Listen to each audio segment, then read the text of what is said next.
Các bác đang xem đây, anh thợ đang sử dụng cái dòng máy cắt Bo 2, những dòng máy cắt chổi than để cắt cái bức tường hoặc là những con này cắt sàn. Thì dòng này mấy năm trước thì sử dụng rất là nhiều, nó ra những dòng lấp lưỡi 355 hoặc là 420 425 đấy ạ.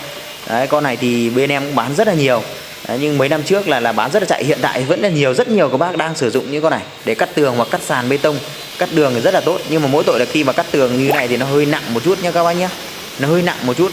Đấy, nếu anh em nào đang muốn tìm một cái máy nhẹ thì bên em sẽ tư vấn cho bạn có một cái máy nhẹ. Đấy, đây là cái con máy cắt không chổi than lắp lưỡi 420 nha các bác nhá. Đây là cái máy. Và bây giờ các bác xem video của anh thợ cắt sàn bê tông nhé, cắt tường, cắt đường, cắt đá nhé. Đây bác thợ đang sử dụng đối với cắt cái bức tường. Anh khách này của em thì anh vừa mua hôm qua của em, thì hôm nay bác đi làm thì bác quay cho em cái đoạn video.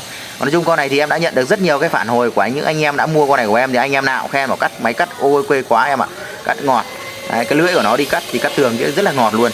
Đấy, thì các bác có thể là cắt sàn bê tông. Sàn bê tông có sắt chứ các bác cắt hết nhé. Nhiều bác bảo hỏi là sợ có sắt không cắt được, nhưng mà nói chung nó có nước là cắt hết được hết các bác nhé, không vấn đề gì. Kể cắt đá hay là cắt đường nhé, bê tông nhé, cắt chơi hết các bác nhé.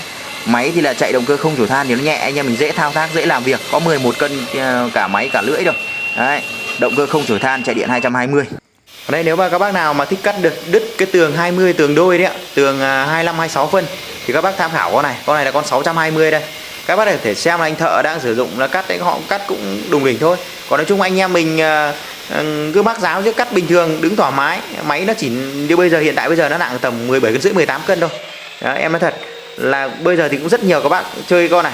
Đấy, máy cắt là nó là ok và độ khấu hao ít, hao mòn máy ít nhé, đầu tư ít, tầm ở dưới 7 triệu là đã có con máy này rồi. Cắt đứt tường 20, cắt cầu thang rất thoải mái.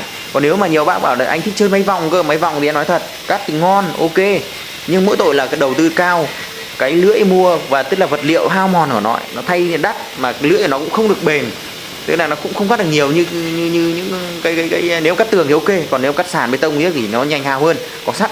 Đấy, anh em mình đầu tư nhiều, còn em nói là em tư vấn cho anh em, có nào em biết nào em chia sẻ vậy. Đấy, thì các bác nào thích chơi loại nào thì chơi, còn có cần em tư vấn thì em cứ nói thẳng như vậy, anh em thích mua loại nào thì mua. Đấy, còn loại nào ngon thì em bảo ngon.